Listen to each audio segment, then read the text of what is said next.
All right. Hey, Suzanne. Hey, Marshall. Thank you. Thank you. I appreciate that. Wow. Welcome. Welcome to 5 Reasons Smart Women Settle for Less and the Small Shifts That Bring Big Abundance. So this is one of our last 2 sessions, and today we are focusing on reason number 4. Let's see if I can get this to cooperate here. All right. Reason number 4 is you limit yourself. So if you limit yourself, if you know you limit yourself, if you wonder about whether you limit yourself, you are in the right place. Let's see here. Hello, Nahareen. Great to have you here. So throughout this training, please feel free to comment. I'll be checking the comments and any questions as I'm able to take breaks. I'd love to answer your questions live. And we're just going to jump right in. So this is reason number 4, you limit yourself. And what we're going to talk about today is we're going to address incorrect and missing information that causes you to limit yourself, perhaps unknowingly, and connecting the dots between these ideas and how that causes you to also perhaps unknowingly settle for less. So for those of you who might be joining me for the first time or always as a good kind of getting grounded on the bigger picture of this training, any and all recordings and handouts are at surpassyourlimits.com/5 reasons. So you can go right to the beginning if this is your first time here, go back and re-listen. And for every session, there will be a handout. Today's is not ready yet, but it will be up very soon. And you can just take notes as we go. And if you want to recap something that you missed, you'll have the replay. Now, the purpose of this training is to illuminate how to access your untapped power to thrive generously for yourself, your loved ones, and our world. And as I've said before, I really like to highlight this word untapped because smart women and any and all genders who relate to this topic, one of the things I like to say is there are so many of us that are very connected to a good amount of our power. We make amazing things happen. And smart women in particular, accomplished professional women, have proven that. You know, they've accessed a lot of power. They're able to make amazing things happen. However, when you are not able to thrive as generously as you would like, if you feel like you're settling, this untapped power is the piece that we're playing in. It's the difference between that settling point or that upper limit and this place that you can go to that you may not even realize that you have access to. That's what we're talking about today. So the theme throughout this whole training is the places you feel unfulfilled. Point to the places you've been settling for less than the natural abundance that's available to you. So that's what we're exploring here. And if any of this is resonating, if it's percolating some ideas, please share. I always like to hear what is really standing out for you and relevant for you. All right, anything else here? Hi, Helena. Great to see you. So today we're going to cover reasons that you limit yourself that you may not have been aware of, the small shift that brings big abundance, the non-negotiable requirement to stop settling. So this is like, if you want to stop settling, this is required. Missing asset number 4, to thrive generously. We've been going through the 5 missing assets that I'm focusing on through this training. Real life examples of how this shift supports you to thrive generously, and some practice and writing prompts so that you can take this deeper into your life right away. So in the overview training, which was the very first one, I talked about how the heart and soul of this training illuminates that the places we may unknowingly settle is a result of the fact that we are all products of our environment. So we all have places that we operate from either incorrect information or missing information. And I talked about this whole way to start exploring what is true for me? What incorrect information am I operating from? What might be missing? So you can really do a deep dive into the context for that and the framework for that in the very first session. This will be kind of circling back to it. And so today we're going to look at what conclusions did you come to about where your power lies? Where does your power lie? And when we don't explore this, when we don't get curious about this, we will operate from a limited idea and perspective about our personal power. So this is the beginning of exploring how is it that we limit ourselves unknowingly. So I thought as a way to just prime the pump and get you thinking, just be open to the question and see if this either applies to you, any of these questions. You might just want to jot little notes down about it. And if none of these apply to you, just let the question be, oh, well, where is it or when is it that I actually feel powerful? So these are some of the things that I have seen really show up for smart women and accomplished professional women. I feel powerful when, see what applies. And I'm going to invite you, you don't have to share which ones apply to you if that feels a little too personal or vulnerable, but count for yourself. How many of these apply to you? And I'd love to see it in the chat. That would really be great feedback for me and helpful. So see what resonates for you. I feel powerful when I solve a problem. I make things easier for others. I'm right. I win. I'm the prettiest. I'm the smartest. I'm wanted sexually. I feel in control. Something else.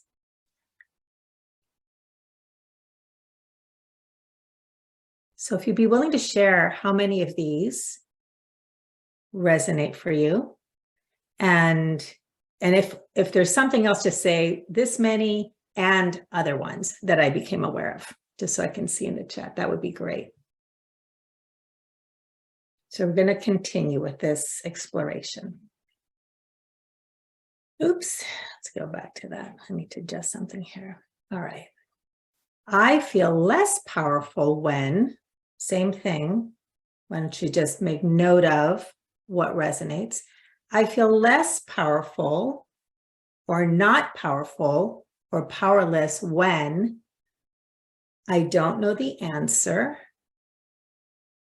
I can't control a situation. I don't feel safe. I have to fight. I am not heard. I disappoint others. I feel old or unattractive. My body hurts. Now, these examples, again, are specific to smart women and accomplished professional women, but this question is relevant to anyone who wants to explore how you might be limiting yourself. So take the question and see if there's anything else that arises. All right, so let's see, 1 and other ones, 2. Okay, so some of these. So yeah, just let the question open up the discovery a little bit for you. So back to this premise that I talked about earlier, remember that we are products of our environment, and these ideas and beliefs, whether they were listed here or some other ones about when I feel powerful, what makes me powerful, when I feel powerless, where does that come from? These ideas, beliefs are learned through the messages that we received directly and indirectly, and our lived experience. As we talked about in the first session, from environmental factors like our socioeconomic environment, our race, our gender, our time in history, our upbringing at home, our early childhood experiences, all of these experiences help form the conclusions that we come to. So let's start looking at this incorrect and missing information. You limit yourself when you don't understand the difference between power and control, or control and power. And this is going to tie into some of the other sessions when I started illuminating how smart women, accomplished professional women, over rely on the doing model of power, which, as you'll see today, goes much more towards an energy of control versus the being model of power, which is about power, which is defined and experienced differently than control. There's a difference between the two. And when you don't understand the difference between the two, this is where the limitations start to show up for us. Okay. So back to doing and being. We've been exploring this throughout this training. So in this context, we're going to talk about control and power. So in the doing side, the hunter as our symbol, control is about gaining control over yourself and others. Power in this context is something that you embody and express from within outwardly and in relationship to yourself. So it's something that is already within you, as opposed to, I don't have this feeling of power, so I'm going to go out and control either something out there or gain control over something in myself. So when these are just a couple of little examples to help you start seeing the difference. So when you're in hunter mode or in doing mode, you will be in pursuit. I'm pursuing something that I need to get control over, or I want to get or acquire. In receiving mode, the tree pursues nothing. And what it does all day long is it's a receiver. It just receives simply by being, not by doing.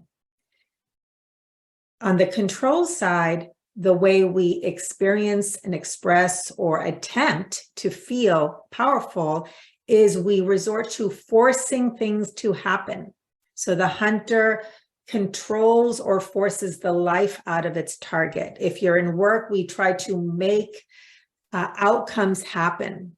We exert mastery or conquering or domination over pieces of a puzzle to make them fit together or problems to solve. So it's trying to make or force things to happen.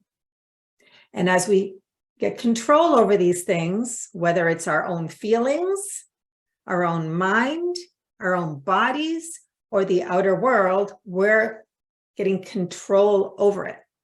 That's what allows us to feel powerful. When we're in being mode, our power is all about flow. So we allow what is arising in our inner experience, our feelings and our thoughts to flow. Okay. We also open to the flow of life. It's not anything that we can control. We can't control our feelings. We can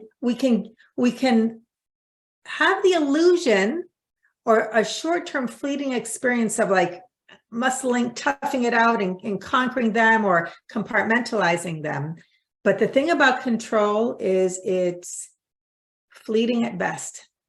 At some point, we lose control. That's just because life is always moving, because life happens. That's the nature of life. It's moving and impermanent.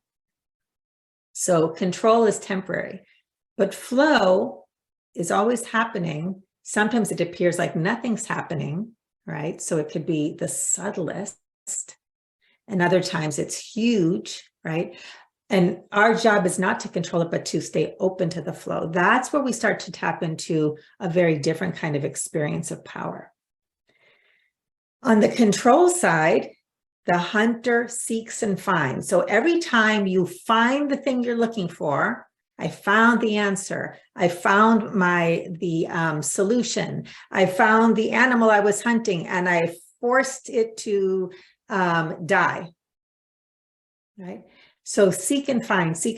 And it's always, once you find it, the fulfillment or the contentment or the power or the thriving will be temporary.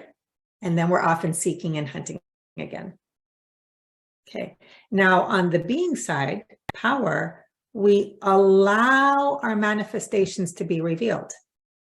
We don't seek and find anything because we're open.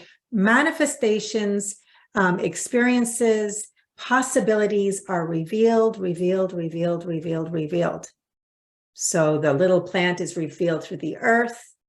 The flowers blossom and reveal, the fruits are revealed, the rain is revealed, the sun is revealed. It's a revealing process. It's an opening, flourishing process. I'd love to hear what's standing out for you as we go through this. Any particular thoughts or just like ahas as you connect dots and hear about this. In the control side, we are producing an outcome. So it's outcome oriented. It's finite, it's done, and then off to seeking, hunting, finding, pursuing, figuring things out, making things happen. It's always like finite, then the next thing, then the next thing. The tree, the being, is not about the final outcome. It's an eternal growing, an eternal revealing, an eternal expanding and experiencing. So the tree thrives because it just keeps growing and growing and growing in presence, in contribution. Its roots go deeper and deeper and deeper. It's a growing and expansion and unfolding and revealing forevermore. The control side forbids. Okay, it's the control is, this is okay, this can come in, this is what I want, but this I don't want. So it's a forbidding of what's unwanted and a selectivity, being very selective about what it does and doesn't want. The being model of power, power itself is a practice in allowing what is here to be here. It allows. So this is just a little bit of an exploration for you to start seeing the difference between control and power. So how does this relate to limiting yourself and starting to make the shift? So in the doing model of power, your sense of power is conditional and depends on your ability to control people and circumstances. That is limited. Anything that's conditional and dependent on other things, as well as just dependent on controlling things, will be limited at best. And here's the thing, a lot of people will settle for control or the illusion of control.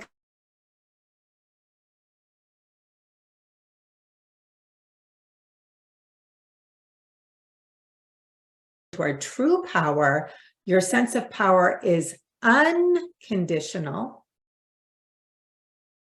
and is independent of people and circumstances. Okay, now your experience of power will be conditional because things will happen and it won't always feel powerful, but your actual power is always available to you in response to what's happening in life. So for example, the tree, if we were to try to humanize it, right, is always powerful in that it has this open and receptive connection to life, right?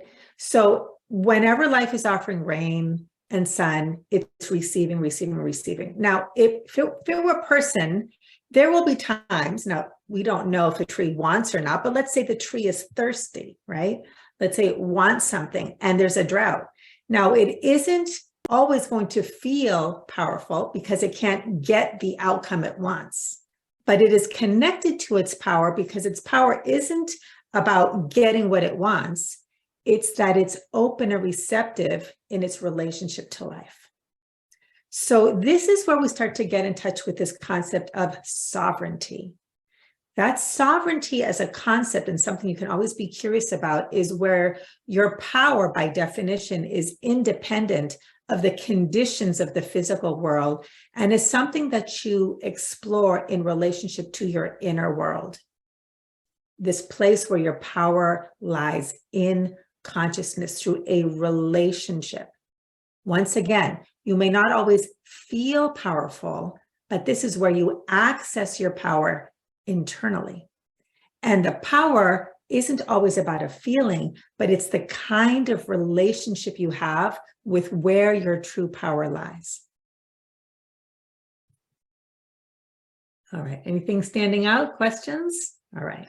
So here, let's talk about what the cost is and how it is that we settle and limit ourselves when we settle for control or only know control in order to feel powerful versus starting to explore where our true power lies. When you don't know the difference between control and power, you will limit yourself because you don't know how much you're missing.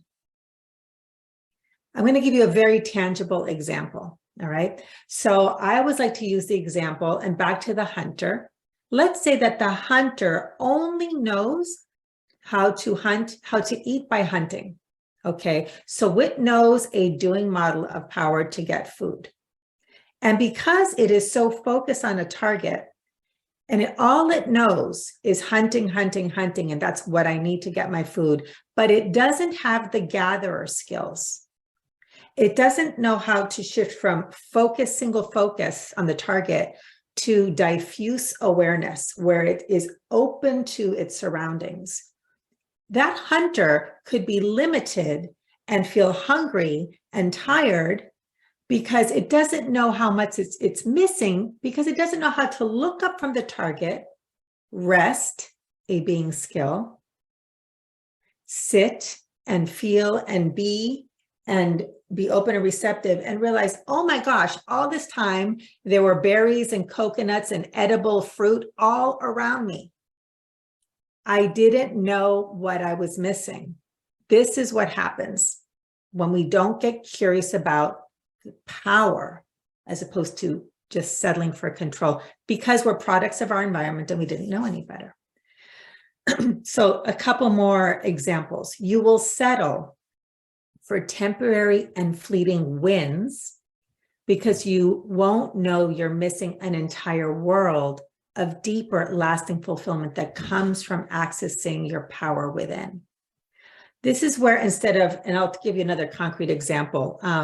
So I have this client who she loves to report in about her successes with sales. That's her work. I have a lot of people in sales, right? And most salespeople, especially accomplished professional women, are taught the hunter model of sales. So hunting, hunting, hunting. It is, for many of them, at least when they're working with me, stressful, not particularly fun. Now, sometimes it's fun. It's hunting, you win, you catch the prize, you conquer something. For some people, that's fun. But when it's not fun, when it's stressful, when it's unfulfilling, or when you don't like that feeling of, I always have to be worried about the next thing, many of them don't realize what they're missing. And so my clients who start to practice this, and Thelma is a great example in the client's video, the celebrations video that's included in the replay. She talks about how she has opened up to understanding how life supports her, how to be differently in relationship to sales. She talks about many examples of big six-figure deals coming in easily, closing easily. There's so much that's available when you start to open up to this skill that tends to be malnourished. That's a good, it isn't just the lasting fulfillment within. This translates to concrete results in your life. Real world physical results. On to the next one. You will settle for the insecurity and instability of gaining and losing control over and over again, because you won't know you're missing a deeper sense of peace instead of insecurity and stability. The peace that comes from a reliable relationship with your true power. Once again, I really want to say this because I know what the mind will wrestle with. We'll think, oh, well, I'll always feel powerful. No, you won't always feel powerful, but you'll have an empowered relationship with where your true power lies.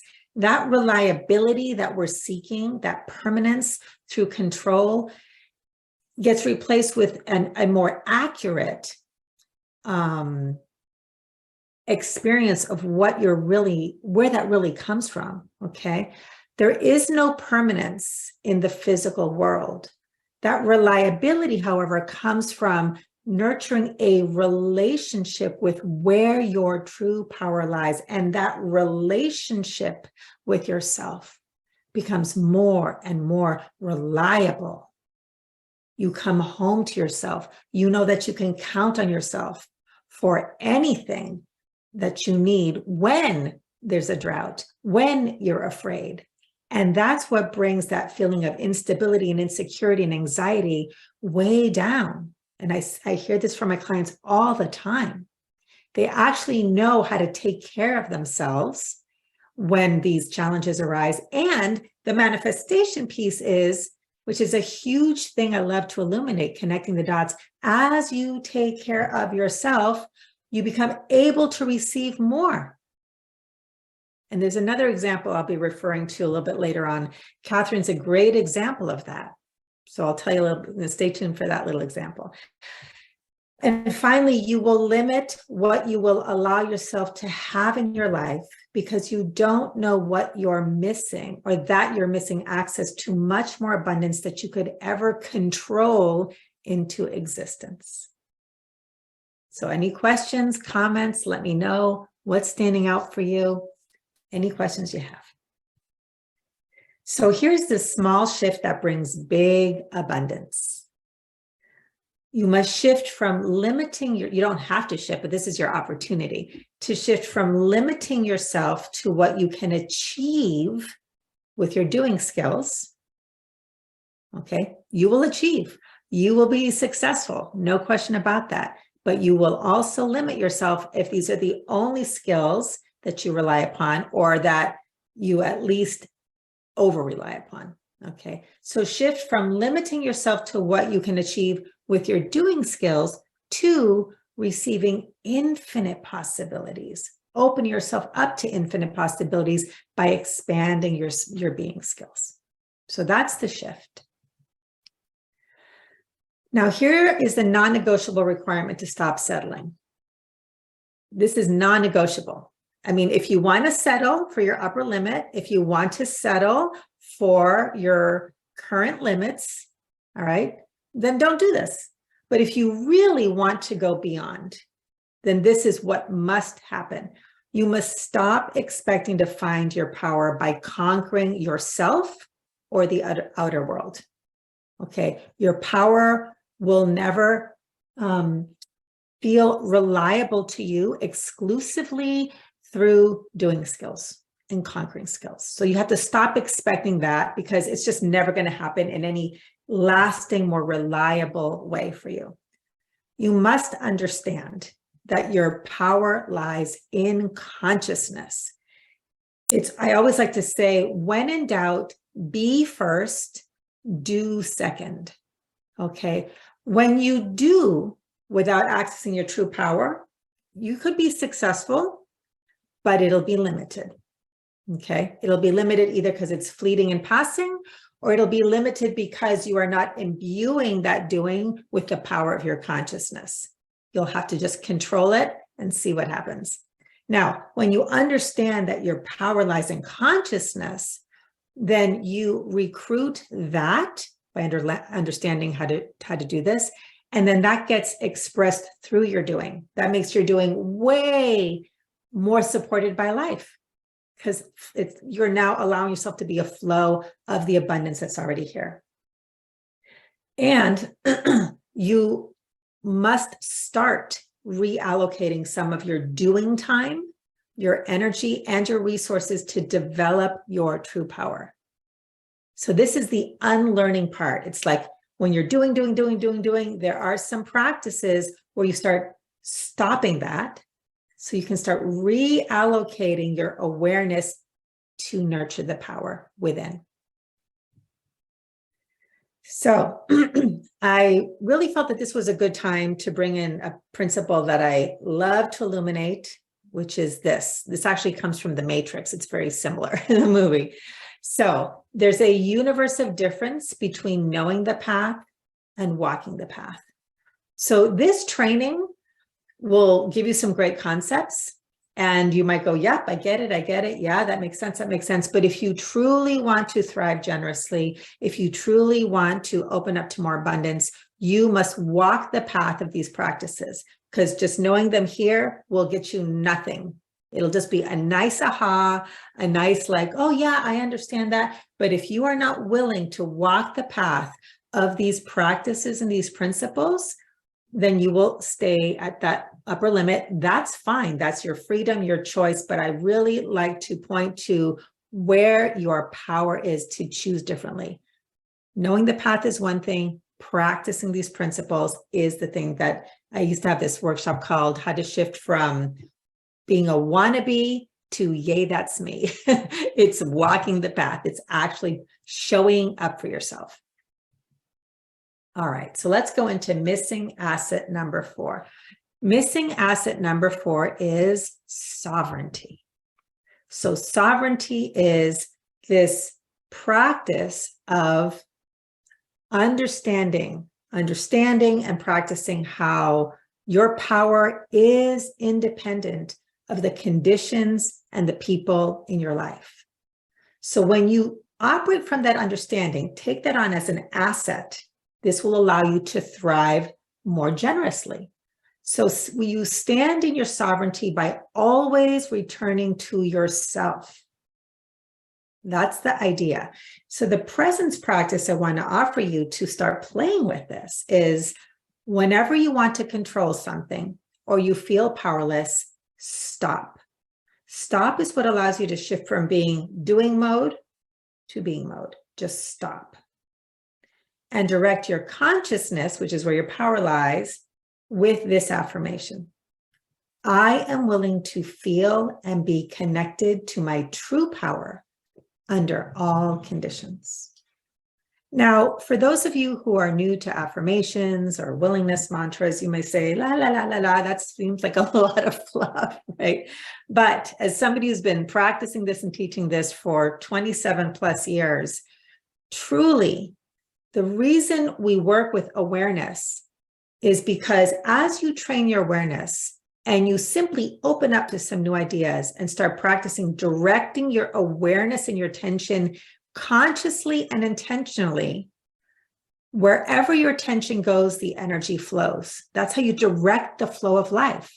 And you become able to open up to abundance because you're willing to see the abundance that's here. So instead of I'm powerless, I'm powerless, I'm powerless, you're directing your awareness towards that, which gives you more of that experience. I am willing to feel and be connected to my true power under all conditions. If that's all you do, you don't have to know how. Life will provide ahas, insights, inspirations, next steps, and your eyes will be recalibrated to actually start seeing and feeling ways that you are powerful in ways that you couldn't before because you were limited by how you were directing your consciousness, your attention. So that's your practice if you'd like to take it on. And if you'd like to go deeper with this exploration, here are some writing prompts.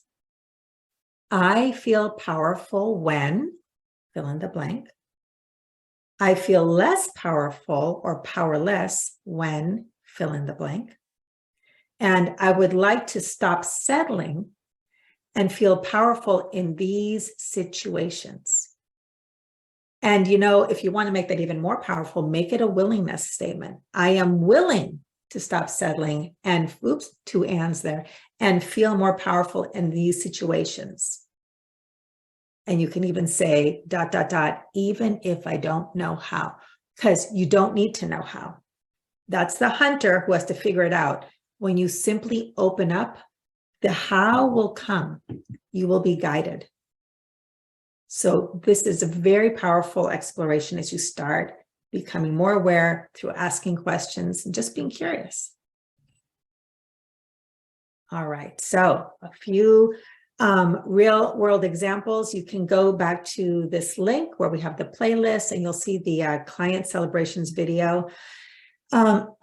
Catherine is an example of, she was limiting herself in that she didn't want to grow her business or have her business grow because her experience was every time I go for more money, I lose myself.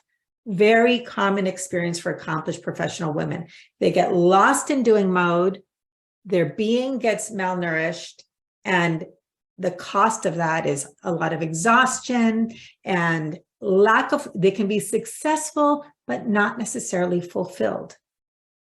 Fulfillment comes when you nurture the being as well. When she made her small shift from doing to being skills, she focused on her self-care and her business was booming. And you can hear her talk about that in the video. We also have a share from Marshall, who lifted some self-limitations by shifting from the hard work and effort lens for generating money to playing with and experimenting with ease and flow, part of the being skills. And he manifested $20,000 easily. So he had this really cool outcome, really good experience, and it revealed how, you know what, money doesn't have to be associated with stress and effort and hard work. There is another way. So again, these inner world experiences of self-care and greater peace and play, and outer world experience of business growing and money manifesting. That's how we thrive more generously, the doing and the being skills. So as we wrap up, here is our little visual map of the 3 facets for fulfillment: be, receive, and give. If you are following along with the handout, we're number 4. You limit yourself is the reason that we're talking about how you might be settling, and standing in your sovereignty by understanding how to access your sense of power versus just settling for control is the asset that allows you to thrive more generously. So next steps, come back next Tuesday for Facebook Live. This is our final session of this series. Post your questions, your comments, DM. There's many ways. Just check out, comment, DM, or send me a question through that link. And feel free to watch the replay. Many different ways you can reach me if you'd like to. And finally, if you'd like to learn more, doors are open for the Thrive Generously program. This program is designed to help you integrate what we've been talking about here with my support. Lots of details that I can share with you. This program starts January 31st. You can email me at customercare@surpassyourlimits.com, DM me on Facebook, and we will chat.